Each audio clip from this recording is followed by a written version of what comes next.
SSC physics পদার্থবিজ্ঞানের যে live class এর দ্বিতীয় পর্বে তোমাদের সবাইকে স্বাগতম। আশা করি প্রথম ক্লাসটি তোমরা সবাই করে ফেলেছো। এই লাইভ ক্লাসটি কিন্তু যারা এসএসসি দিচ্ছ বা যারা 9-10-এ আছো তাদের জন্য স্পেশালি নেওয়া হচ্ছে।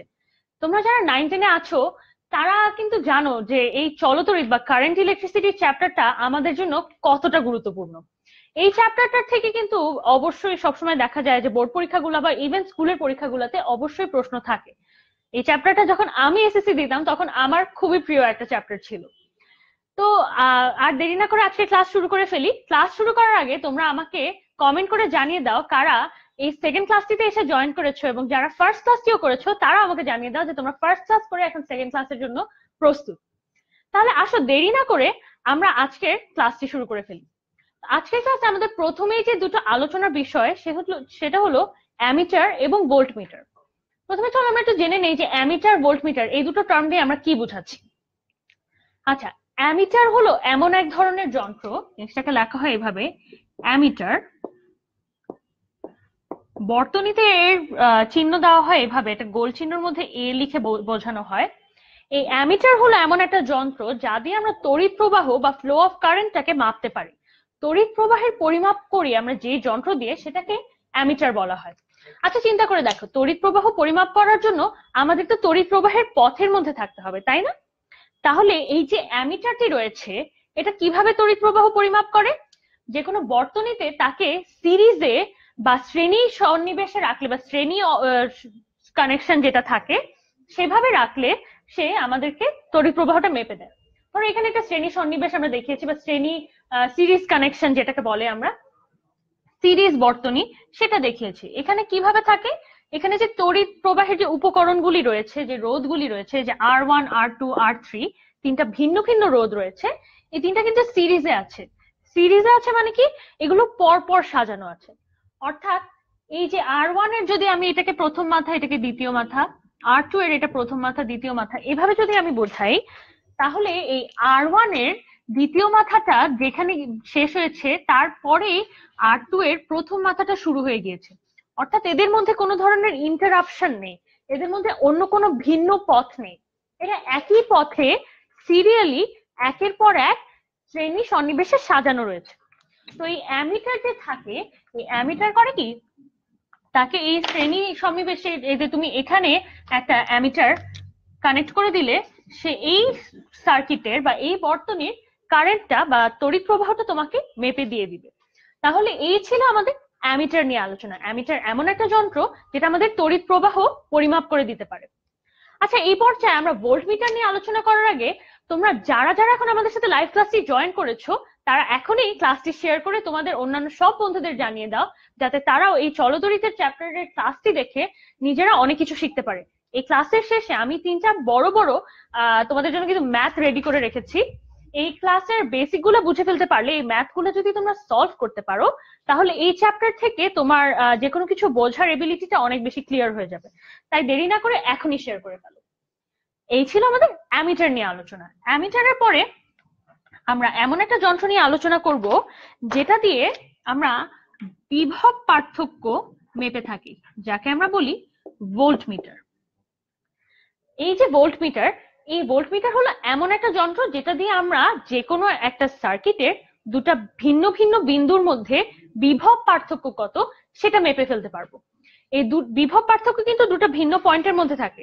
তুমি বর্তনী যেই দুটো পয়েন্টের মাঝখানে বিভব পার্থক্য মাপতে চাও, সেই দুটো পয়েন্টের মধ্যে প্যারালাল কানেকশনে বা সমান্তরাল সন্নিবেশে তুমি যদি ভোল্টমিটারটাকে কানেক্ট করে দাও, তাহলে তোমাকে সেই দুটো বিন্দুর মধ্যে সে বিভব পার্থক্য মেপে দিবে।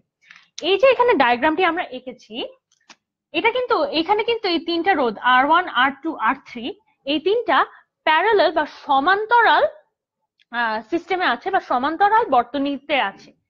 এই বর্তনীতে তিনটা রোধ রয়েছে, তারা সমান্তরাল সন্নিবেশে রয়েছে। এই যে দুটো বিন্দু রয়েছে এ এবং বি, যেখানে এই তিনটা রোধ এসে কমন পয়েন্ট, এই দুই মাথায় এ এবং বি, এই দুইটা পয়েন্টে এসে তারা মিলিত হচ্ছে। এই দুইটা পয়েন্টের মাঝে তুমি যদি প্যারালালি একটা ভোল্টমিটারকে লাগিয়ে দাও, তাহলে সেই এ এবং বি বিন্দুর মাঝে বিভব পার্থক্যের মানটা তোমাকে মেপে দিয়ে দিবে। সে মেপে সেটা ভোল্টে তোমাকে বলে দিবে যে এত ভোল্ট বিভব পার্থক্য এই দুটোর মধ্যে। ক্লাসে এই পর্যায়ে এসে আমি দেখে নিতে চাচ্ছি যে কারা কারা আমাদের সাথে ক্লাসে আছে। সামিয়া আছে নোয়াখালী থেকে, শিহাবুল আছে চিটাগং থেকে, রাকিবুল সিঙ্গাপুর থেকে আমাদেরকে থ্যাঙ্কস জানিয়েছে, বা আমাদের ক্লাসটা শেয়ার করতে করতে ইন্টারন্যাশনাল হয়ে গেছে, এটা তো খুবই ভালো একটা কথা। তাহলে তোমরা এই ছিল আমাদের ভোল্ট মিটার এবং অ্যামিটার নিয়ে আলোচনা।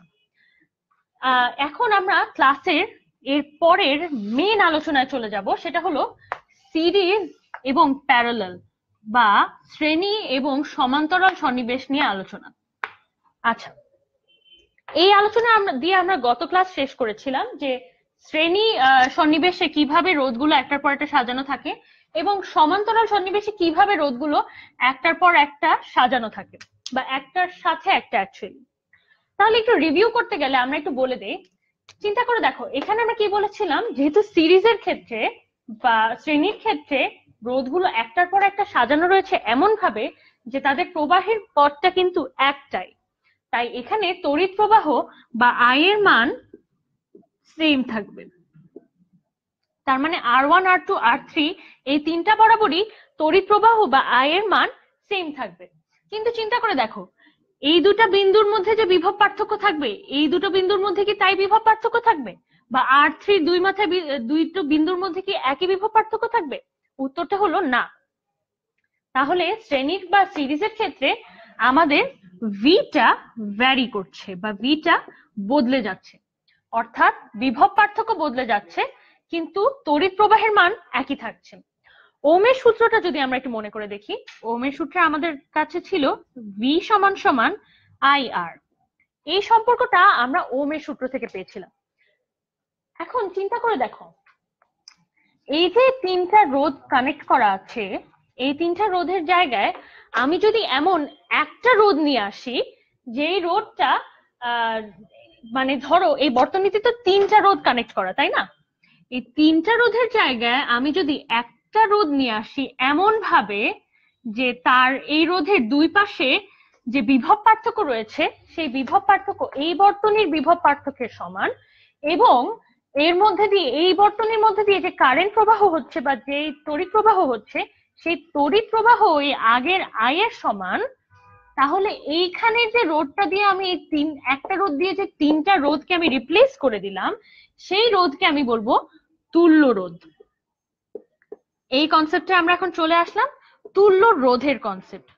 তুল্য রোধ বা ইকুইভ্যালেন্ট রেজিস্ট্যান্স হলো যখন আমরা একাধিক রোধের কম্বিনেশনকে রিপ্লেস করি এমন একটা রোধ দিয়ে যাতে বিভব পার্থক্য এবং তড়িৎ প্রবাহের মান একই থাকে। তাহলে তুল্য রোধ এমন একটি রোধ যেটা একটা মানে একাধিক রোধের কম্বিনেশনকে রিপ্লেস করতে পারে এমন ভাবে যে অন্যান্য আর কিছুই পরিবর্তন হবে না, শুধু ওই একাধিক রোধের জায়গায় আমি মাত্র একটি রোধ ব্যবহার করছি। তাহলে এইটা ছিল আমাদের তুল্য রোধের কনসেপ্ট। এখন সিরিজ কানেকশনের ক্ষেত্রে আমরা যদি এই তুল্য রোধ নিয়ে একটু কথা বলতে যাই, তাহলে চিন্তা করো তো সিরিজ কানেকশনের ক্ষেত্রে কি হচ্ছে। সিরিজ কানেকশনের ক্ষেত্রে আমার যে মোট বিভব পার্থক্য ছিল, এই যে এই কোষের দুই প্রান্তে যে বিভব পার্থক্য ছিল, সেই বিভব পার্থক্য কিন্তু তিনটা ভাগে ভাগ হয়ে যাচ্ছে। কিভাবে? R1 এর একটা নির্দিষ্ট বিভব পার্থক্য, R2 এর একটা নির্দিষ্ট বিভব পার্থক্য, R3 এর একটা নির্দিষ্ট বিভব পার্থক্য, যেটা আমরা মাত্রই আলোচনা করে আসলাম যে তড়িৎ প্রবাহ একই থাকছে কিন্তু বিভব পার্থক্য বদলে যাচ্ছে। তাহলে এখানে যদি আমরা একটু লিখে নেই, মোট বিভব পার্থক্য V সমান সমান কি হবে? V1 যোগ V2 যোগ V3। এখন ওহমের সূত্র থেকে আমরা কি শিখেছি? ওহমের সূত্র থেকে আমরা শিখেছি V সমান সমান I গুণ R, তড়িৎ প্রবাহ গুণ রোধ। তাহলে এই V1 এর জায়গায় আমরা কি লিখতে পারি না I R1? কেন এখানে I1 R1 লিখলাম না? কারণ চিন্তা করে দেখো, আমরা বারবারই বলেছি এখানে যেহেতু তড়িৎ প্রবাহের পথ একই, তাই একই পরিমাণ তড়িৎ প্রবাহ কিন্তু এই R1 R2 R3 দিয়ে বয়ে চলেছে, অর্থাৎ R1 দিয়ে যতটুকু তড়িৎ যাচ্ছে R2 দিয়েও ততটুকু পরিমাণই তড়িৎ যাচ্ছে। অর্থাৎ একই তড়িৎ প্রবাহের কারণে আমরা এটাকে I1 I2 I3 না লিখে আমরা কমন একটা যেটা যাচ্ছে মূল তড়িৎ প্রবাহটা I সেটা লিখতে পারছি। কিন্তু রোধের মান তো তিন চার ক্ষেত্রে ভিন্ন। IR1 plus IR2 plus R3। চিন্তা করে দেখো, এই যে মেইন ভি বা মেইন বিভব পার্থক্যটা, এটার ক্ষেত্রে এই বিভব পার্থক্যটার মান ভি রইল। তুল্য রোধ নিয়ে আলোচনা করার সময় আমরা কি বলেছিলাম? আমরা এই তিনটাকে এমন একটা রোধ দিয়ে রিপ্লেস করে দিয়েছি, একটা রোধ দিয়েছি যা এমন মান যে তার ভিতর দিয়ে, এই বর্তনীর ভেতর দিয়ে তড়িৎ প্রবাহের মান এবং বিভব পার্থক্যের মান এটারই সমান। এর মূল বিভব পার্থক্য কত? ভি। তাহলে যদি এটারই সমান হয়, তার মানে এই অ্যারেঞ্জমেন্টটার বিভব পার্থক্য হবে ভি, এবং তার মধ্যে দিয়ে তড়িৎ প্রবাহ ঘটছে আই এম্পিয়ার সমান। যে আই এম্পিয়ারটা এর মধ্যে দিয়ে প্রবাহ ঘটছে, চেঞ্জ না ঘটার কারণে এর মধ্যে দিয়েও কিন্তু আই এম্পিয়ার কারেন্টই প্রবাহ ঘটছে। তাহলে এই ক্যাপিটাল ভি, যেটা দিয়ে আমরা এর ভোল্টেজকেও মিন করতে পারি, সেই জায়গায় আমরা কিন্তু লিখতে পারবো আই আর এস।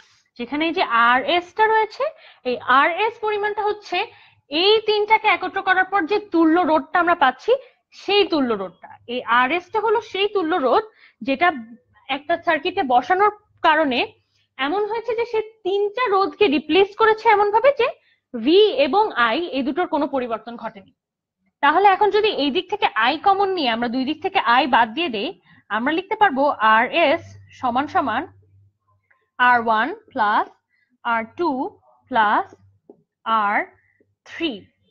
তাহলে সিরিজের ক্ষেত্রে বা সিরিজ কানেকশন শ্রেণী বর্তনীর ক্ষেত্রে আমরা দেখলাম কি? সিরিজের ক্ষেত্রে আমরা দেখলাম যে যখন একাধিক রোধ থাকবে, সেই একাধিক রোধকে যদি আমরা একটা তুল্য রোধ দিয়ে রিপ্লেস করতে যাই, তাহলে সেই রোধের মানগুলোকে যোগ করে দিলেই আমরা কত মানের তুল্য রোধ সেখানে লাগাতে হবে যাতে আই এবং ভি এর কোনো ধরনের পরিবর্তন না ঘটে, সেটা কিন্তু আমরা তখন পেয়ে যাব। তাহলে সিরিজের ক্ষেত্রে কি হলো? আর এস সমান সমান R1 plus R2 plus R3। অর্থাৎ সিরিজের ক্ষেত্রে তুল্য রোধ বের করার জন্য তোমার খালি রোধের মানগুলো, একাধিক রোধের মানগুলোকে যোগ করে দিলেই হয়ে যাবে। তাহলে এই ছিল আমাদের সিরিজ কানেকশনের ক্ষেত্রে তুল্য রোধ নিয়ে আলোচনা। কিভাবে আমরা তুল্য রোধ বের করব সেটাও আমরা বিস্তারিত আলোচনা করে দেখিয়ে দিলাম। এখন আমরা চলে যাব প্যারালেলের ক্ষেত্রে কি হয় বা সমান্তরালের ক্ষেত্রে কি হয়। ধরো আমরা একটা সমান্তরাল সার্কিট এঁকেই ফেলি। আমি সমান্তরাল সার্কিটটি আঁকতে আঁকতে তোমাদের কারো যদি কোনো প্রশ্ন থাকে এর আগেরটা নিয়ে বা যে কোনো বিষয় নিয়ে, তোমরা কমেন্টে এসে আমাকে জানিয়ে দাও তোমাদের প্রশ্নের কথা। আমি চেষ্টা করব কমেন্টে দেখলে আমি উত্তর দিয়ে দেওয়ার। আর যারা যারা এখনো ক্লাসটি শেয়ার করোনি, তারা এখনই ক্লাসটি শেয়ার করে জানিয়ে দাও, কারণ আমরা এই ক্লাসটি শেষে তিনটা খুবই গুরুত্বপূর্ণ ম্যাথ করব, যেগুলো করলে এই ব্যাপারটি সম্পর্কে তোমার কনসেপ্ট অনেক ক্লিয়ার হয়ে যাবে। তাহলে এখানে আমরা একটা প্যারালেল বা সমান্তরাল বর্তনী এঁকেছি। এটা হলো ব্যাটারি, এর মধ্যে দিয়ে আই কারেন্টের প্রবাহ ঘটছে, R1 R2 R3। তিনটা রোধ প্যারালালি বা দেখো সমান্তরাল ভাবে কিন্তু এখানে রয়েছে। এই অ্যারেঞ্জমেন্টটা কিন্তু সমান্তরাল ভাবে তিনটা রোধ রয়েছে এখানে। আচ্ছা, একটা ব্যাপার চিন্তা করে দেখো তো, এই যে মূল কারেন্টটা যাচ্ছে বা তড়িৎ প্রবাহ আই এম্পিয়ার যাচ্ছে, এই এ বিন্দুটাতে এসে এই আইটা কি তিন ভাগে ভাগ হয়ে যাচ্ছে না? চিন্তা করো। কারণ এখানে কিন্তু তড়িৎ প্রবাহের পথটা তিন ভাগে ভাগ হয়ে যাচ্ছে। একটা রাস্তা থেকে যেমন তিনটা রাস্তার মুখ বের হয়ে যায়, সেরকম অনেকটা এই পথে এসে এ বিন্দুতে এসে এটা তিন ভাগে ভাগ হয়ে যাচ্ছে। তিন ভাগে ভাগ হয়ে যাওয়ার কারণে পথটা, এই R1 দিয়ে একটা নির্দিষ্ট পরিমাণ কারেন্ট ফ্লো হচ্ছে, R2 দিয়ে একটা নির্দিষ্ট পরিমাণ কারেন্ট ফ্লো হচ্ছে, R3 দিয়ে একটা নির্দিষ্ট পরিমাণ কারেন্ট ফ্লো হচ্ছে। এই নির্দিষ্ট পরিমাণ কারেন্ট ফ্লো হয়ে বি বিন্দুতে এসে তারা আবার মিলিত হয়ে মূল কারেন্টটাই কিন্তু এই দিক দিয়ে আবার ফেরত যাচ্ছে। কিন্তু রোধের এখানে এসে মূল কারেন্টটা তিনটা ভিন্ন ভিন্ন ভাগে ভাগ হয়ে যাচ্ছে। আচ্ছা, একটা ব্যাপার চিন্তা করে দেখো তো, এই যে তিনটি রোধ রয়েছে, এই তিনটি রোধ কিন্তু এই যে দুইটা কমন বিন্দুতে, দুই মাথায় দুটা কমন বিন্দুতে তারা মিলিত হচ্ছে। এই এ এবং বি বিন্দুর মধ্যে বিভব পার্থক্য কি তিনটার জন্য ভিন্ন ভিন্ন হবে? উত্তর হলো না। এবং এ এবং বি বিন্দুর মধ্যে বিভব পার্থক্যের মান সবসময় মানে এই R1 R2 R3 এর জন্য আলাদা আলাদা কখনোই হবে না। এই তিনটার জন্যই বিভব পার্থক্যের মান ভি, এই কমন ভিটাই হবে। এটা নিয়ে আমরা গত পর্বের এই আজকের প্রথম লাইভ ক্লাসটিতেও বিস্তারিত আলোচনা করেছি যে সমান্তরাল বর্তনীতে আইটা ভিন্ন ভিন্ন হয় ভিন্ন ভিন্ন রোধের জন্য, কিন্তু ভি এর মানটা একই রয়ে যায়। এটা হলো ঠিক শ্রেণী বর্তনীর অপোজিটটা। তাহলে আমরা এখানে পেয়ে গেলাম কি, আমরা পেয়ে গেলাম যে এখানে মূল কারেন্টটা এই এ বিন্দুতে এসে 3 ভাগে ভাগ হয়ে যাচ্ছে।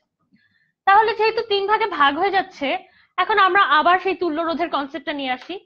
আমরা চাই এই 3টা রোধকে এমন একটা রোধ দিয়ে রিপ্লেস করতে, যেই রোধের কারণে ওই রোধটা ওই বর্তনীতে এমন মানের থাকবে যে তাতে এই আই এর মান বা মূল কারেন্টের মান এবং যে বিভব পার্থক্যের মান ভি, এই দুটো মান পরিবর্তন হবে না। তাহলে এরকম একটা তুল্য রোধ আমরা চলো কল্পনা করে ফেলি যে এরকম একটা তুল্য রোধ আমরা পেয়ে গিয়েছি। এখন এই তুল্য রোধটা কিভাবে তার মানটা আমরা নির্ণয় করব, আমাদের সেটা জানা লাগবে।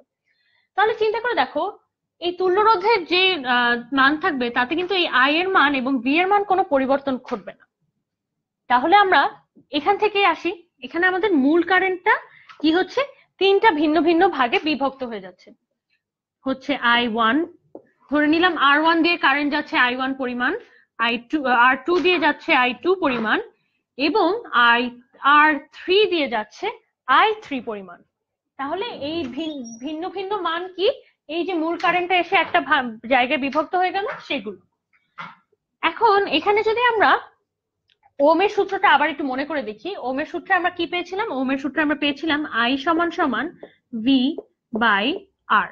এখানে যেহেতু 3টার জন্যই বিভব পার্থক্যের মান একই, সেই বিভব পার্থক্যকে আমরা V ভোল্ট ধরে নেই, তাহলে আমরা I1 এর জন্য লিখতে পারবো V ভাগ R1 যোগ V ভাগ R2 যোগ V ভাগ R3। তাহলে এই আমরা লিখতে পারলাম কি থেকে, ওহমের সূত্র থেকে। আচ্ছা, এখন চিন্তা করো, এই আই এর জায়গাটা তুমি এখন এই তুল্য রোধের ক্ষেত্রে চিন্তা করে দেখো। তুল্য রোধের ক্ষেত্রে এই আই এর মান আই থাকছে মূল কারেন্টের মানটা, এবং বিভব পার্থক্যের মানও ভি থাকছে, কিন্তু তুল্য রোধের মানটা কত, এখানে তুল্য রোধের মানটাকে আমরা আর পি দিয়ে, প্যারালেলের জন্য আর পি দিয়ে আমরা চিহ্নিত করি, ভি ভাগ আর পি লিখতে পারবো। কেন? কারণ এখানে যে মূল কারেন্ট ছিল, মূল তড়িৎ প্রবাহ ছিল, এখানের মূল তড়িৎ প্রবাহের মানও কিন্তু একই, এবং তার বিভব পার্থক্যের মানও একই। তাহলে মূল কারেন্টের আই এর জায়গায় আমি এই তুল্য রোধের যে বর্তনীটা রয়েছে বা সার্কিটটা রয়েছে, এখানে আমি লিখতে পারলাম ভি ভাগ আর পি। এখন যদি এখান থেকে আমি ভিটাকে কমন নিয়ে বাদ দিয়ে দিই, তাহলে আমি পাবো 1 বাই আর পি সমান সমান 1 by R1 plus 1 by R2 1 by R3। উপরে ডায়াগ্রামটা মুছে দিয়ে আমরা যদি এই প্যারালাল বা সমান্তরাল বর্তনীর ক্ষেত্রে আমরা যদি এই তুল্য রোধের মানটা বের করতে চাই, তাহলে আমরা কি পেয়ে যাব, আমরা পেয়ে যাব RP সমান সমান 1 by R1 plus 1 by R2 plus 1 by R3, একটু সার্কিটটা মুছে দেই, 1 বাই R3 পুরোটা টু দি পাওয়ার -1, কারণ এখানে 1 বাই RP ছিল। আশা করি ক্যালকুলেশনটা তোমরা সহজেই বুঝতে পেরেছো। এই মেইন ব্যাপারটা বুঝতে পারলে কিন্তু আমরা বুঝতে পারি কিভাবে আর তুল্য রোধের মান বের করতে হয়। আমাদের এসএসসি সিলেবাসে বিভিন্ন বড় বড় সার্কিট দিয়ে তুল্য রোধের মান বের করা কিন্তু প্রায় আসে, এবং এটা নিয়ে অনেক কনফিউশন হয়ে যায়। তাহলে আমরা কি পেলাম, তুল্য রোধের ক্ষেত্রে শ্রেণীর ক্ষেত্রে কি করি, আমরা যদি 3টা ভিন্ন ভিন্ন রোধ থাকে, 3টা ভিন্ন ভিন্ন রোধের মানকে যোগ করে দিলে আমরা তুল্য রোধের মানটা পেয়ে যাবো, কিন্তু প্যারালেলের ক্ষেত্রে আমাদের আরেকটু বেশি কষ্ট করতে হবে। তাহলে এই ছিল আমাদের তুল্য রোধ নিয়ে আলোচনা। এরপরে আমরা চলে যাব তড়িৎ শক্তি এবং তড়িৎ ক্ষমতা নিয়ে আলোচনায়। তোমরা যারা যারা ক্লাসের অলমোস্ট অর্ধেক টাইম চলে গিয়েছে, তোমরা যারা যারা এখনো ক্লাসটি শেয়ার করনি, তারা শেয়ার করে এখনই বন্ধুদের জানিয়ে দাও যে আমরা খুবই ইম্পর্টেন্ট একটা ক্লাস নিচ্ছি। তোমাদের বিশ্বাস না হলে আমি দেখি, আমি একটা বড় সার্কিট কিন্তু নিয়ে এসেছি, যেটা তুল্য রোধের মান আমি তোমাদের বের করতে দেবো, তাই মনোযোগ দিয়ে এই ক্লাসটি অবশ্যই করতে হবে। আচ্ছা, এখন আমরা চলে গেলাম তড়িৎ শক্তি নিয়ে আলোচনায়। আমরা যখন বিভব পার্থক্য কিংবা তড়িৎ চালক শক্তি নিয়ে কথা বলছিলাম, তখন আমরা বলেছি যে একটা বর্তনীতে কিউ পরিমাণ চার্জকে একটা বর্তনীতে ভি বিভব পার্থক্যে যদি কিউ পরিমাণ চার্জকে তুমি পুরো বর্তনী ঘুরিয়ে নিয়ে আসতে চাও, তাহলে যদি তোমার কাজের পরিমাণ ডাব্লিউ হয়, তাহলে ডাব্লিউ সমান সমান আমরা কি লিখেছিলাম? ডাব্লিউ সমান সমান আমরা লিখেছিলাম ভি কিউ, বা বিভব পার্থক্য বের করার সময় আমরা লিখেছিলাম ভি সমান সমান ডাব্লিউ বাই কিউ, যেখানে ভি ছিল আমাদের বিভব পার্থক্য। এই বিভব পার্থক্য কি? একটা বর্তনীতে দুই প্রান্তে, যখন তুমি ধরো একটা বর্তনীর দুইটা বিন্দু হলো এ এবং বি, তুমি এ বিন্দু থেকে একটা একক ধনাত্মক চার্জকে তুমি পুরো বর্তনীটা ঘুরিয়ে নিয়ে এসে যখন বি বিন্দুতে আনবে, তখন তোমার যতটুকু কাজ করেছো তুমি, বা যতটুকু শক্তি তুমি ব্যয় করেছো, তার মান হলো ডাব্লিউ। ডাব্লিউ পরিমাণ কাজ করে বা ডাব্লিউ পরিমাণ শক্তি রূপান্তর করে বা শক্তি ব্যয় করে তুমি যে কিউ পরিমাণ চার্জকে এক প্রান্ত থেকে আরেক প্রান্তে এনেছো, তখন যতটুকু কাজ করেছো তুমি, সেটাকে আমরা ভি দিয়ে বা বিভব পার্থক্য বলছি। তাহলে ওইখান থেকে, এই সমীকরণ থেকে আমরা লিখতে পারি ডাব্লিউ সমান সমান ভি গুণ কিউ, যেখানে ভি হলো বিভব পার্থক্য এবং কিউ হলো চার্জের পরিমাণ। তাহলে আমরা কি বলতে পেরেছি? আমরা সামারিতে বলতে পারি যে তড়িৎ শক্তি হলো ভি বিভব পার্থক্যে তুমি যদি কিউ পরিমাণ চার্জকে প্রবাহ করতে হলে তুমি যতটুকু শক্তি ব্যয় করবে, ততটুকু শক্তি হলো তোমার তড়িৎ শক্তি বা ডাব্লিউ। এই ডাব্লিউ দিয়ে আমরা চিহ্নিত করছি সেই তড়িৎ শক্তিকে। তাহলে তড়িৎ শক্তি চিন্তা করে দেখো, যে কোনো কিছু চালানোর জন্য কিন্তু আমাদের শক্তির প্রয়োজন হয়, যে কোনো কাজ করার জন্য আমাদের শক্তির প্রয়োজন হয়। তাহলে এই তড়িৎ শক্তিকে আমরা কি দিয়ে চিহ্নিত করছি? ডাব্লিউ সমান সমান ভি কিউ দিয়ে। আচ্ছা চিন্তা করে দেখো, প্রথমে যখন আমরা তড়িৎ প্রবাহ নিয়ে কথা বলেছিলাম, তখন আমরা বলেছিলাম আই সমান সমান কিউ বাই টি, যেখানে কিউ হলো চার্জের পরিমাণ এবং টি হলো কতটুকু সময় কিউ পরিমাণ চার্জকে প্রবাহ করানো হচ্ছে। তাহলে এখান থেকে আমরা লিখতে পারি কি? কিউ সমান সমান আই টি। তাহলে এখানে ভি কিউ এর জায়গায় আমরা কিন্তু সহজেই লিখতে পারি ভি আই টি। তাহলে এখানে আমরা একটা গুরুত্বপূর্ণ সমীকরণ পেয়ে গেলাম, যেখানে আমরা ডাব্লিউ সমান সমান ভি কিউ থেকে লিখতে পারলাম ভি আই টি। এখন আমরা একটু ওহমের সূত্রটা মনে করি। ওহমের সূত্রে আমাদের কি ছিল? ওহমের সূত্রে আমরা পেয়েছিলাম ভি সমান সমান আই গুণ আর। তাহলে ওহমের সূত্র থেকে ভি এর মানটা যদি আমরা এখানে বসিয়ে দিতে চাই, তাহলে আমরা কি পেয়ে যাব? আমরা পেয়ে যাব আই স্কোয়ার আর টি। আবার এখানে আমরা ওহমের সূত্র থেকে ভি এর মানটা বসিয়ে দিয়েছি, ভি এর জায়গায় আমরা আই আর লেখাতে আমরা পেয়েছি আই স্কোয়ার আর টি। এখানে যদি আমরা ভি এর মানটা না বসিয়ে আমরা আই এর মানটা যদি বসাই, ওহমের সূত্র থেকে আমরা এটা পাই আই সমান সমান ভি ভাগ আর। তাহলে আমরা কি পাবো? তাহলে আমরা পাবো ভি স্কোয়ার ভাগ আর গুণ টি। এই যে সম্পর্কগুলো একটা একটা আসছে, এই সম্পর্কগুলো কিন্তু অনেক গুরুত্বপূর্ণ। কেন? কারণ তোমাকে এই যে এখানে দেখো, তোমাকে ডাব্লিউ আই আর টি, এই চারটা জিনিসের মধ্যে যে কোনো তিনটার মান দিয়ে দিলে কিন্তু তুমি চতুর্থটা বের করতে পারবে। তো সবসময় যে তোমাকে ভি আই এবং ডাব্লিউর মান বা ভি আই এবং টি এর মান দিয়ে দিবে তা কিন্তু নয়। অনেক সময় দেখা যাবে যে তোমাকে ভি এবং আর এর মান দিচ্ছে, টি এর মান দিচ্ছে, তখন তোমাকে বলছে তড়িৎ শক্তির মান বের করতে বা ইলেকট্রিক এনার্জির মান বের করতে। আচ্ছা, ইলেকট্রিক এনার্জির যে মানটা আসে সেটা কিন্তু অবশ্যই যে কোনো এনার্জির মতোই আমার এর একক হলো জুল। আমরা এটাকে জুলে মেজার করে থাকি। তাহলে এই ছিল আমাদের ইলেকট্রিক এনার্জি বা তড়িৎ শক্তি নিয়ে আলোচনা। আচ্ছা, শক্তির সাথে সাথে কিন্তু আরেকটা টার্ম আমাদের মাথায় চলে আসে। সেই টার্মটা কি তোমরা আমাকে বলতে পারবে? সেই টার্মটা হলো ক্ষমতা। ক্ষমতা কি? ক্ষমতা হলো কাজ করার হার বা শক্তিকে এক ফর্ম থেকে আরেক ফর্মে রূপান্তরিত করার হার। মানে শক্তিকে ধরো আমরা বাল্বের ক্ষেত্রে আমরা কি করি? আমরা বাল্বের ক্ষেত্রে করি ইলেকট্রিক এনার্জি বা তড়িৎ শক্তিকে আমরা আলো এবং তাপ শক্তিতে রূপান্তরিত করি। এই রূপান্তরিত করার যে হারটা রয়েছে, সেই রূপান্তরিত করার হারটাকে কিন্তু আমরা তড়িৎ ক্ষমতা বলছি। এই তড়িৎ ক্ষমতা হলো আমাদের শক্তি এক রূপ থেকে অন্য রূপে রূপান্তরিত করার হার বা কাজ করার হার। তাহলে এই কাজ করার হার মানে হচ্ছে, তুমি যদি টি সময়ে ডাব্লিউ পরিমাণ কাজ করো, তাহলে তোমার কাজ করার হারটা হবে পি সমান সমান ডাব্লিউ ভাগ টি। তাহলে আমরা এখানে পেয়ে গেলাম তড়িৎ ক্ষমতার বা ইলেকট্রিক পাওয়ারের সমীকরণটা কি। তাহলে এই যে ডাব্লিউ ভাগ টি লিখছি, এখানে যদি আমরা ডাব্লিউর মানটা একটু আগে আমরা পেলাম, ডাব্লিউর মানটা ডাব্লিউ সমান ভি আই স্মল টি, এটাকে যদি আমরা বসিয়ে দেই তাহলে আমরা কি পাবো? তাহলে আমরা পাবো খুবই খুবই খুবই গুরুত্বপূর্ণ একটা সমীকরণ, যেটা হলো পি সমান সমান ভি আই, অর্থাৎ তড়িৎ ক্ষমতা সমান বিভব পার্থক্য গুণ তড়িৎ প্রবাহ। এই সম্পর্কটা কিন্তু পি সমান সমান ভিআই অনেক, মানে আমি যত ম্যাথ করি এটার যে কোনো এই ধরনের মান চাইলে দেখা যায় যে সবগুলাতে অলমোস্ট এই মানটা বা এই সমীকরণটা অ্যাকচুয়ালি লাগে। তাহলে আমরা পেয়ে গেলাম এখান থেকে পি সমান সমান ভিআই। এখন এই পি সমান সমান ভিআই থেকে আমরা কি কি লিখতে পারি একটু দেখে নাও। আবার ওই একইভাবে ওহমের সূত্র ব্যবহার করে পি সমান সমান ভিআই কে আমরা লিখতে পারি পি সমান সমান ভি হচ্ছে আই আর, আই আর গুণ আই বা আই স্কোয়ার আর। তাহলে এখানে আমরা ওহমের সূত্র থেকে ভি সমান সমান আই আর এটা বসিয়ে দিয়েছি।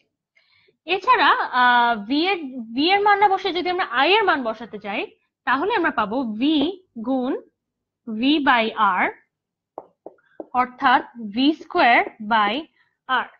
এখানে আমরা পেয়ে গেলাম দুইটা ভিন্ন ভাবে কিভাবে আমরা সমীকরণটাকে রিপ্রেজেন্ট করতে পারি। পি সমান সমান ভি আই লিখতে পারি, পি সমান সমান আই স্কোয়ার আর লিখতে পারি, অথবা পি সমান সমান ভি স্কোয়ার ভাগ আর লিখতে পারি। তাহলে এই ছিল এই যে এই সমীকরণগুলো কেন এইভাবে প্রুফ করে দেখাচ্ছি, কারণ এই সমীকরণগুলো যদি তুমি পরীক্ষার হলে ভুলে যাও এতগুলো আসলে মনে রাখা সম্ভব না, যে ভি স্কোয়ার বাই আর কোনটা, v square by r into t কোনটা। সেটা যাতে যদি পরীক্ষার হলে তুমি ভুলে যাও, একটা দুটো বেসিক সমীকরণ থেকে তুমি যাতে ওই ডিডাকশনটা করে আসতে পারো, তাই এই সমীকরণগুলো ব্রডলি আসলে দেখানো। আচ্ছা, আমাদের সাথে লাইভ ক্লাসে আসলে আমাদের আয়মান ভাইয়া জয়েন করেছেন। সবার সাথে দ্বিতীয় লাইভ ক্লাসে তিনি আমাদের সাথে আছেন। হোপফুলি ভাইয়া আজকের চ্যাপ্টারটা খুব ভালোভাবে বুঝতে পারবেন আমাদের সবার সাথে। আচ্ছা, অনেকেই এইচআর কে খান বলেছে আপু কিছু ম্যাথ করান। ভাইয়া আমি 3টা বড় বড় ম্যাথ রেডি করে এনেছি, আর 2 মিনিটের মাথায় আমরা কিন্তু ম্যাথে চলে যাব। আচ্ছা, তাহলে এখন আমাদের লাস্ট টপিকে আজকের আসি, সেটা হলো তড়িৎ শক্তি ব্যয়ের হিসাব। তড়িৎ শক্তি ব্যয়ের হিসাবটা কোত্থেকে আসছে? আমরা একটু আগে জানলাম তড়িৎ ক্ষমতা পি সমান সমান ডাব্লিউ ভাগ টি। এখান থেকে কিন্তু আমরা সহজেই লিখতে পারি ডাব্লিউ সমান সমান পি ইন্টু টি। এখানে একটা ছোট্ট কথা তোমাদের বলা হয়নি, এই পি বা ক্ষমতার একক কোনটা সেটা বলা হয়নি। ক্ষমতার একককে আসলে বলা হয় ওয়াট। এই ওয়াটকে কিন্তু আমরা লিখতে পারি 1 জুল পার সেকেন্ড। অর্থাৎ ক্ষমতা যেহেতু ডাব্লিউ বাই টি এবং কাজের বা শক্তির একক যেহেতু জুল, টাইমের একক যেহেতু সেকেন্ড, আমরা এখান থেকে এর একক পেয়ে যেতে পারতাম জুল পার সেকেন্ড। 1 ওয়াট ক্ষমতা মানে এই তড়িৎ যে যন্ত্রটি রয়েছে সেটা 1 সেকেন্ডে 1 জুল পরিমাণ কাজ করতে পারে, তাই তার ক্ষমতা 1 ওয়াট। তাহলে এইখানে আমরা পেয়ে গেলাম কি, ক্ষমতার একককে আমরা ওয়াট বলে থাকি, যাকে আমরা ডাব্লিউ দিয়ে চিহ্নিত করে থাকি। আচ্ছা, চিন্তা করে দেখো কিলোওয়াট বলতে তাহলে আমরা কি বোঝাবো? কিলোওয়াট বলতে আমরা বোঝাবো তাহলে 1000 ওয়াট। এমন একটা যন্ত্র যার ক্ষমতা হলো 1 কিলোওয়াট, এই যন্ত্রটাকে যদি আমি 1 ঘন্টা ধরে চালাই তাহলে এর ক্ষমতা হয়ে দাঁড়াবে 1 কিলোওয়াট আওয়ার। কেন আমি এই কথাটা বলছি? কারণ এর একটা নির্দিষ্ট সিগনিফিকেন্স রয়েছে। আমাদের বাসায় যত ইলেকট্রিক অ্যাপ্লায়েন্স রয়েছে তার গায়ে তুমি দেখবে যে অনেক সময় লেখা থাকে যে ধরো 60 ওয়াট বা 100 ওয়াট, 100 ওয়াটের বাল্ব, এরকম থাকে অনেক কিছুই। এই ওয়াটের হিসাবটা কি? ওয়াটের হিসাবটা হচ্ছে ওই যন্ত্রের তড়িৎ ক্ষমতা কতটুকু। ওই তড়িৎ ক্ষমতার উপর নির্ভর করে কিন্তু আমরা এই যে কিলোওয়াট আওয়ার যে আমরা পড়লাম, এই কিলোওয়াট আওয়ার কি, আমাদের কতটুকু তড়িৎ শক্তি আমরা ব্যয় করছি সেটার হিসাব। এই কিলোওয়াট আওয়ার দিয়ে আমরা কিন্তু আসলে এই যে আমাদের যে ইলেকট্রিক বিলটা আসে, এই কিলোওয়াট আওয়ার দিয়ে কিন্তু সেটাকে কি বলবো মেজার করা হয়। কত কিলোওয়াটের একটা যন্ত্র কত ঘন্টা ধরে চলছে, যে ধরো একটা ফ্যান 4 ঘন্টা চালালে তোমার 4 ঘন্টা যদি তুমি একটা ফ্যানকে চালাও তাহলে তোমার কতটুকু শক্তি খরচ করছো সেটা কিন্তু আমরা এই এককটা দিয়ে মেপতে থাকি। 1 কিলোওয়াট আওয়ারকে যদি আমরা জুল দিয়ে প্রকাশ করতে চাই তাহলে দেখো আমরা কি লিখতে পারি। 1 কিলোওয়াট আওয়ারে আওয়ারকে যদি আমরা সেকেন্ডে নিয়ে যাই তাহলে আমরা লিখতে পারবো, এবং কিলোওয়াটকে যদি আমরা ইয়ে করি তাহলে আমরা লিখতে পারবো 3.6 into 10 to the power 6 joule. 3.6 into 10 to the power 6 joule. এই আওয়ারের ক্ষেত্রে মানে 1 ঘন্টা হচ্ছে 3600 সেকেন্ড। ওইটার সাথে যদি আমরা এটাকে নিয়ে যাই তাহলে আমরা পেয়ে যাব 3.6 × 10⁶ জুল। এখানে হচ্ছে 1 কিলোওয়াট আওয়ারকে আমি শক্তির বা শক্তির যে এককটা রয়েছে জুল তা দিয়ে প্রকাশ করলাম। তাহলে এই ছিল আমাদের তড়িৎ শক্তি ব্যয়ের যে হিসাবটা সেটা নিয়ে আলোচনা। এটাকে অনেক সময় বিওটি ইউনিটও বলা হয়ে থাকে। এটা প্রবাবলি বড় টার্ম হচ্ছে বোর্ড অফ ট্রেড বা এরকম কিছু একটা ইউনিট বলা হয়। বিওটি ইউনিট মানে যখন প্রশ্নে লেখা থাকবে এত বিওটি ইউনিট খরচ করা হয়েছে তড়িৎ শক্তি, তখনই তুমি বুঝে নিবে বিওটি বলতে 1 কিলোওয়াট আওয়ার বা 1 কিলোওয়াট ঘন্টা, এই হিসাবটা বোঝানো হচ্ছে। তাহলে এই ছিল আমাদের বিওটি নিয়ে আলোচনা। আর মাঝে মাঝে দেখা যায় অনুধাবনের প্রশ্নে লেখা থাকে ধরো এরকম অনেক সময় লেখা থাকে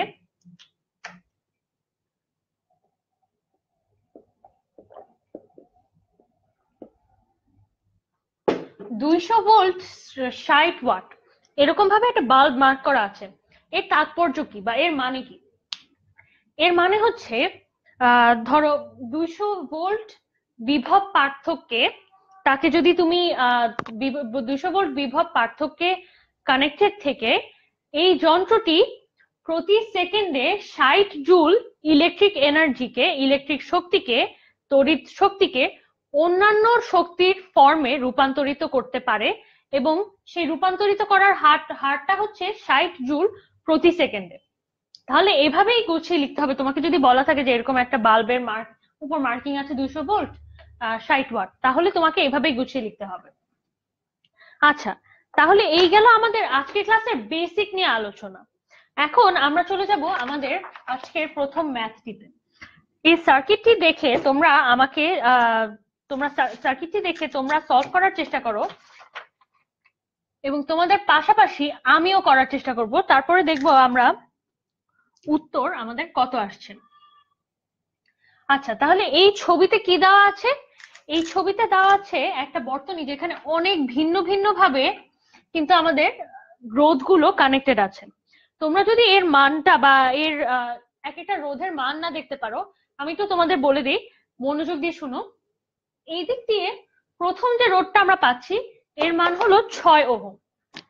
এরপরে আমরা আরেকটা রোধ পাচ্ছি যার মান 4 ওহম। এখানে উপরের দুটো হচ্ছে 2 ওহম এবং 5 ওহম, বড় করে লিখে দিই 5 ওহম। মাঝখানেরটার মান হচ্ছে 4 ওহম। নিচে দুটো আছে যে দুটোর মান হচ্ছে 3 ওহম এবং 1 ওহম। এইদিকে আরেকটা আছে যার মান হচ্ছে 10 ওহম। আচ্ছা, এখন এইখানে আমাদের প্রশ্নটা হচ্ছে তোমাদের তুল্য রোধের মানটা বের করতে হবে। এই যে পুরো বর্তনীটাতে 1 2 3 4 5 6 7 8 8টা ভিন্ন ভিন্ন রোধ, 8টা ভিন্ন ভিন্ন অ্যারেঞ্জমেন্টে সাজানো আছে। এদের তুল্য রোধটাকে তোমার বের করতে হবে। তো তুল্য রোধ বের করার তো আমাদের দুটো ভিন্ন ভিন্ন ফর্মুলা শিখেছি আমরা, কিন্তু ওইগুলোতে আমরা কি দেখেছি? শ্রেণী বর্তনী বা সমান্তরাল বর্তনী ছিল। এখানে কিন্তু দুটারই কম্বিনেশন রয়েছে। তাহলে এই কম্বিনেশনটা আমরা এখন সলভ করার চেষ্টা করব। আচ্ছা, অ্যারিথমেটিক এই জিনিসটাকে যদি আমি চিন্তা করে দেখো, আমরা শিখেছি কি শ্রেণী বর্তনীর ক্ষেত্রে বা সিরিজ কানেকশনের ক্ষেত্রে রোধগুলোর মান জাস্ট যোগ করে দিলেই কি হয় না? তাহলে এই বর্তনীটাকে যদি যেখানে যেখানে শ্রেণী বর্তনী বা সিরিজ কানেকশন আছে সেগুলোকে যদি আমরা যোগ করে দিতে চাই, তাহলে কিন্তু আমরা এটাকে একটু সিম্পল করে লিখতে পারি। তখন আমরা সিম্পল করে কিভাবে লিখতে পারবো? ধরে নিলাম এই যে 6 এবং 4 ওহম এই দুটো কিন্তু সিরিজে আছে, কারণ এদের মধ্যে দিয়ে যে তড়িৎ প্রবাহ হচ্ছে সেটা একই পথে আছে, একই পরিমাণ তড়িৎ প্রবাহ হচ্ছে তাদের মধ্যে দিয়ে, তারা পরপর সাজানো আছে, সমান্তরালে সাজানো নেই। তাহলে সিম্পলিফাই করতে গেলে এই দুটোকে একসাথে এঁকে আমি 6 যোগ 4 10 ওহম লিখতে পারবো। তাহলে আমি লিখতে পারলাম এই দুটোকে যোগ করে 10 ওহম। আচ্ছা, এই জায়গাটা আমি আর একটু ডার্ক করে দেই। 10 ওহম, এই 10 ওহমটা আমরা কোথায় পেলাম? এই 6 এবং 4 কে একসাথে করে যোগ করে আমরা এদের তুল্য রোধটাকে নিলাম।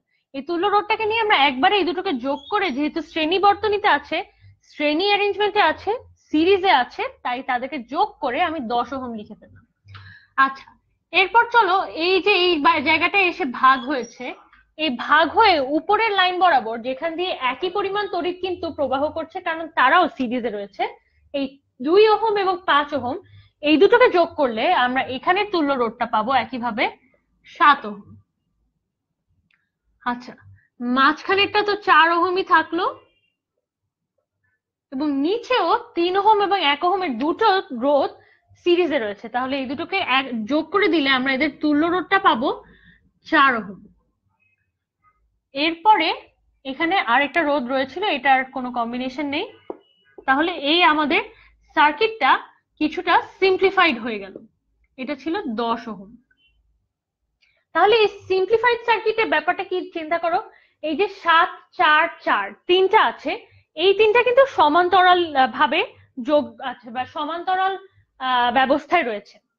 সমান্তরালের ক্ষেত্রে আমরা কি শিখেছি, তুল্যরোধ বের করতে হবে আমাদের 1/Rp সমান সমান 1/R1 R2 R3, এই তিনটাকে আলাদা আলাদা করে যোগ করতে হবে। তাহলে আমরা একবারে লিখে দিতে পারি 1/7 প্লাস 1/4 প্লাস 1/4।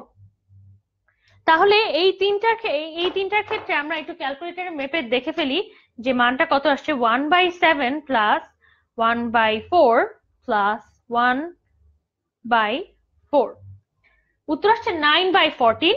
এই 9/14 কিন্তু অবশ্যই খেয়াল রাখবে, এখানে আমি বারবার ভুল করতাম। এটার উত্তর আসছে 9/14। এটাই কি এদের তুল্য রোধের মান? না, তোমার এখনো একটা ছোট্ট কাজ বাকি আছে, যেটা হলো এই ফ্র্যাকশনটাকে উল্টো করে দেওয়া বা এই ফ্র্যাকশনটার ইনভার্স নেওয়া। কেন? কারণ এখানে তো তুমি 1/Rp মাপছো। আরপি জানার জন্য তো তোমার এর টু দি পাওয়ার -1 বা এর ঠিক উল্টোটা লাগবে। তাহলে এর ঠিক উল্টোটা লাগলে আমাদের আসবে 14/9, যার মান হবে 1.55। এই 1.55 এর সাথে এই যে বাকি দুটো রোধ ছিল, এই দুটো রোধ কিন্তু এই যে এখানে যদি তুমি তিনটাকে একটা তুল্য রোধ দিয়ে রিপ্লেস করে দাও, তাহলে কিন্তু ডায়াগ্রামটা দেখতে এরকম দাঁড়াবে। এমন একটা বড় রোধ যার মান হচ্ছে 1.55 ওহম। এখন চিন্তা করো বাকি যে তিনটা রোধ রয়েছে, এই তিনটা কিন্তু শ্রেণী ব্যবস্থায় বা সিরিজেই রয়েছে। এই তিনটার পথ, তড়িৎ প্রবাহের পথ একই এবং এরা সমান্তরাল নেই। তাই এর সাথে আমি যদি 10 যোগ 10 করে দেই, তাহলে আমরা আমাদের উত্তর পেয়ে যাব, যেটা হচ্ছে 21.55। তাহলে আমাদের এই ম্যাথের উত্তর হলো, এখানে তুল্য রোধের মান হলো 21.55 ওহম। আমি একটু কমেন্ট সেকশনে চেক করে দেখি তোমরা কেউ কি আমার আগে এই ম্যাথটা করে দেখতে পেরেছো কিনা। আবু বকর বলেছে 21.5, অয়ন রহমান বলেছে 21.5, জেনিসোভিশ টে, যার নাম আমার খুব পছন্দ হয়েছে, সেও বলেছে 21.5, রুবেল সঠিক উত্তর দিয়েছে, নাইম সঠিক উত্তর দিয়েছে, অন্তরা রাইসা, যার হাই তোমার নামও রাইসা, তুমিও সঠিক উত্তর দিয়েছো, বলছে 20.142। ভাই আপু তোমার কোথাও একটুখানি ক্যালকুলেশনে মিস্টেক হয়ে গেছে, এটা হবে 21.55। আচ্ছা, তাহলে আকবর, আফিয়া সবাই দেখি, আমি দেখছি আমাদের আয়মান ভাইয়াও সঠিক উত্তর দিয়েছেন 21.5। তাহলে তো আমাদের জন্য খুবই গুড নিউজ, ভাইয়া আমাদের এই ম্যাথটা খুব ভালোভাবেই বুঝে গেছেন। তাহলে এই ছিল আমাদের এই কমপ্লেক্স তুল্যরোধের মান বের করার অঙ্ক। এখন আমরা চলে যেতে চাই আমাদের এর পরবর্তী অঙ্কে।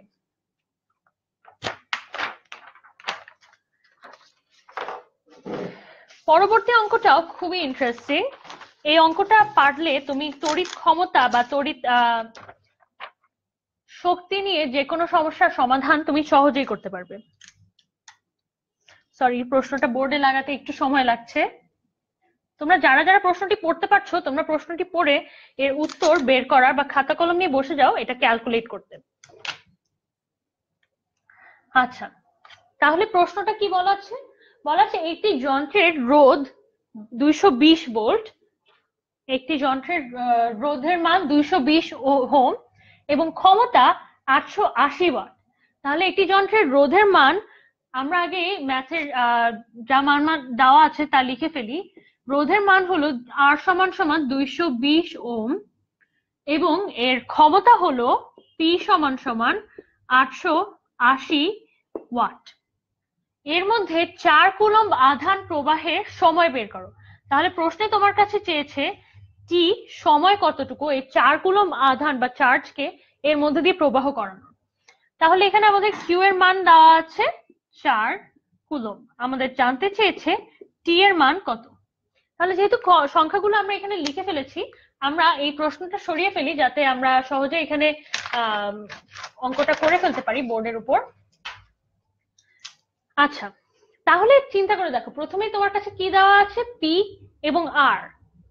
তুমি যদি এই চার্জের পরিমাণ থেকে সময় বের করতে চাও, তাহলে তুমি তড়িৎ প্রবাহের সমীকরণটি মনে করে দেখো। আই সমান সমান ছিল কিউ বাই টি। তাহলে তোমার কি লাগবে? তোমার লাগবে আই এর মান। এখন আমরা যে ক্ষমতার যে সমীকরণগুলো পড়েছিলাম, সেখানে আমরা পড়েছিলাম পি সমান সমান আই স্কোয়ার আর। অনেকগুলো সমীকরণে পড়েছিলাম, সেখান থেকে যা যা আমাদের দেওয়া আছে, যেসব রাশির মান আমাদের দেওয়া আছে, সেসব রাশির মান থেকে কিন্তু আমরা এই সমীকরণটি বাছাই করে নিয়ে আসলাম। কারণ এখানে শুধু আমরা এখান থেকে আমরা আই এর মানটা বের করতে পারবো, যেহেতু পি এবং আর এর মান আমাদেরকে আগে থেকেই দেওয়া আছে। তাহলে পি এবং আর এর মান ব্যবহার করে আমরা কিন্তু এই আই এর মানটা বের করে ফেলতে পারবো। আই স্কোয়ার সমান সমান পি বাই আর, বা আই সমান সমান হবে পি বাই আর এর বর্গমূল। এখন এটা আমরা ক্যালকুলেট করে ফেলি। এখানে রুট ওভার 880 বাই 220, এটার উত্তর মুখে মুখেই করে ফেলা যায়। তাহলে আমরা এখান থেকে 880 বাই 220, এখান থেকে আমরা পাবো রুট ওভার 4, যেটা হলো 2। তাহলে এই ছিল আমাদের কারেন্টের মান, যেটা আমরা বের করে ফেলতে পেরেছি 2 এম্পিয়ার। তো এইখান থেকে আমরা কি করলাম, আমরা কারেন্টের মানটা বা তড়িৎ প্রবাহের মানটা প্রথমে বের করলাম। এই তড়িৎ প্রবাহের মান থেকে এখন 4 কুলম চার্জ প্রবাহ হওয়ার সময়টা কি, সেটা আমরা সহজেই বের করে ফেলতে পারবো। কারণ আমরা জানি আই সমান সমান কিউ বাই টি। তাহলে টি সমান সমান হবে কিউ বাই আই। এখানে কিউ এর মান দেওয়া আছে 4 কুলম এবং তড়িৎ প্রবাহের মান আমরা বের করেছি 2 এম্পিয়ার। তাহলে 4/2, উত্তর হবে 2 সেকেন্ড। এবার আমি দেখে নিতে চাই তোমরা কারা কারা আমার আগে সঠিক উত্তরটি দিতে পেরেছো। সুজান, আবু বকর, সাব্বির, আকবর, সবাই, সজীব, জারিফ, সবাই উত্তরটি দিতে পেরেছো। কংগ্রাচুলেশন তোমাদেরকে। সাদমান সেয়ান বলেছো 8, নাইম বলেছো 8। তোমাদের বোধহয় ভাইয়া কোথাও এক জায়গায় ক্যালকুলেশনের মিস্টেক হয়েছে, কারণ আমার ক্যালকুলেশন অনুযায়ী উত্তরটা 2 সেকেন্ডে আসছে। আচ্ছা, তাহলে এই ছিল আমাদের দ্বিতীয় ম্যাথ। এবার আমরা চলে যেতে চাই আমাদের আজকের শেষ ম্যাথ প্রবলেমে। আজকের এই শেষ ম্যাথ প্রবলেমটা কিন্তু বেশ ইন্টারেস্টিং। এটা আমাদের সেই শ্রেণী এবং সমান্তরাল সন্নিবেশ নিয়ে কথা বলা হয়েছে। এখানে বলা হয়েছে 4 ওহম এবং 5 ওহম মানের দুইটি রোধ শ্রেণী ও সমান্তরাল সন্নিবেশে থাকলে কোনটির তুল্যরোধ বেশি। অর্থাৎ তোমাকে বলা হয়েছে 4 ওহম এবং 5 ওহম মানের দুটা ভিন্ন ভিন্ন রোধ রয়েছে। এই দুটো ভিন্ন ভিন্ন রোধ দুইটা ভিন্ন ভিন্ন ভাবে রয়েছে। যেমন হচ্ছে, একবার তারা আছে শ্রেণী সন্নিবেশে, আরেকবার তারা রয়েছে সমান্তরাল সন্নিবেশে। অর্থাৎ এইভাবে সমান্তরাল ভাবে তারা একটা সার্কিটের মধ্যে আছে। তোমাকে বলেছে এখানে কিন্তু দুটো রোধের মান কিন্তু একই রয়েছে। এখানে 4 ওহম এবং 5 ওহম, এখানেও 4 ওহম এবং 5 ওহম মানে দুটো রোধ রয়েছে। তোমাকে বলেছে এই যে দুটো অ্যারেঞ্জমেন্ট রয়েছে, এর মধ্যে কোনটির তুল্য রোধের মান বেশি। এই যে সিরিজে আছে তার তুল্য রোধের মান বেশি, নাকি যে সমান্তরালে আছে তার তুল্য রোধের মান বেশি। এটা কিন্তু আসলে এমসিকিউর কোয়েশ্চেন, এটা মুখে মুখে উত্তরটা বলে দেওয়া যায় লজিক্যালি চিন্তা করে। কিন্তু তাও আমরা যেহেতু অঙ্কটা করার কথা, আমরা অঙ্কটা করে ফেলি। তাহলে তুল্যরোধের যে সমীকরণ আমরা শিখেছি, সেই তুল্যরোধের সমীকরণ থেকে আমরা প্রথমে শ্রেণীটা বের করি। শ্রেণীতে আমরা জানি আর এস সমান সমান R1 যোগ R2। আচ্ছা, এখানে কিন্তু একটা জিনিস মাথায় রাখবে, এখানে R1 R2 R3 কোনো কিন্তু লিমিটেড নাম্বার নেই। এখানে তুমি যতগুলো রোধ নিয়ে কাজ করছো, একাধিক রোধের মধ্যে তুমি যদি n পর্যন্ত রোধ নিয়ে কাজ করো, তাহলে এটা ডট ডট ডট আর এন পর্যন্ত রোধের জন্য অ্যাপ্লিকেবল। তুমি যদি 100টা রোধ নিয়ে কাজ করো, 100টা রোধের যোগফলই কিন্তু তাদের তুল্য রোধের মানের সমান হবে। তাহলে এখানে এটা R1 R2 R3 পর্যন্তই সীমাবদ্ধ নয়, তুমি যতগুলো রোধ নিয়ে কাজ করছো ততগুলো রোধকে নিয়ে তুমি এই সমীকরণটি লিখতে পারবে। আমাদের কাছে যেহেতু দুটো রোধ রয়েছে, আমরা দুটো নিয়ে কথা বলছি। R1 প্লাস R2, এখানে 4 প্লাস 5, যেটা আশা করি ক্যালকুলেট করার জন্য আমাদের ক্যালকুলেটর লাগবে না। আমরা এখানে পেয়ে যাচ্ছি 9 ওহম। আচ্ছা 9 ওহম পেয়েছি আমরা সিরিজ বা শ্রেণী বর্তনীর ক্ষেত্রে। এখন প্যারালেলে চলে আসি। প্যারালেলে আমরা জানি 1/rp সমান সমান 1/r1 যোগ 1/r2 যোগ তোমার যতগুলো রোধ রয়েছে শ্রেণীর মতোই তুমি এখানেও ততগুলো 1/rn সংখ্যক তুমি রোধের তুল্য রোধ তুমি বের করে ফেলতে পারবে।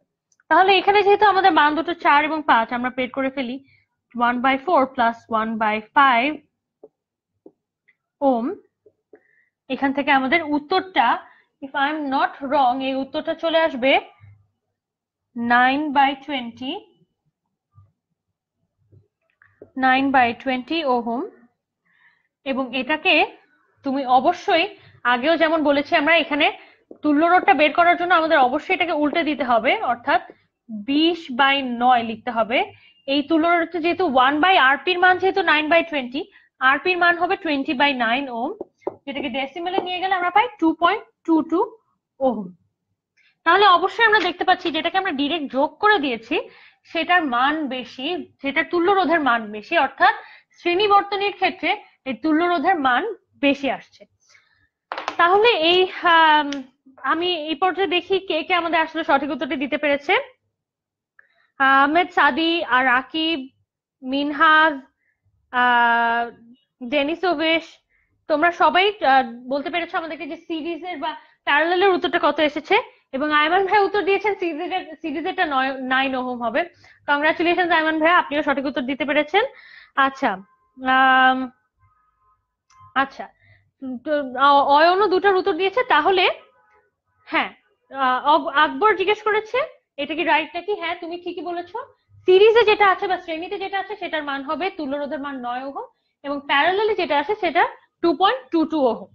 তাহলে এই ছিল আমাদের আজকের শেষ ম্যাথটি। আজকের লাইভ ক্লাসে আশা করি পর্ব 1 এবং পর্ব 2 করে তোমরা এই চ্যাপ্টার সম্পর্কে আরেকটু ক্লিয়ার আইডিয়া পেতে পেরেছো। আমাদের এসএসসি নিয়ে কিন্তু আমরা অনেক কাজ করেছি। এসএসসি পরীক্ষার সামনেই রয়েছে, 1 তারিখ থেকে শুরু হচ্ছে। আমিও অনেক টেনশনে আছি, আমার ছোট বোনও এবার এসএসসি দিচ্ছে। তাই তোমাদের সবার জন্য অনেক দোয়া আর শুভকামনা রইলো। আশা করি তোমাদের প্রস্তুতি অনেকটাই কমপ্লিট হয়ে এসেছে। তোমাদের যদি এখন মনে হয় যে প্রস্তুতি কিছুটা একটু রিভিউ করে নেওয়া দরকার বা আরো নতুন কিছু একটু শিখতে চাও, বা যারা 9-10-এ আছো, যারা এখন এসএসসির সামনের প্রস্তুতি নিবে, তোমরা অবশ্যই আমাদের ওয়েবসাইটে ভিজিট করবে www.10minuteschool.com।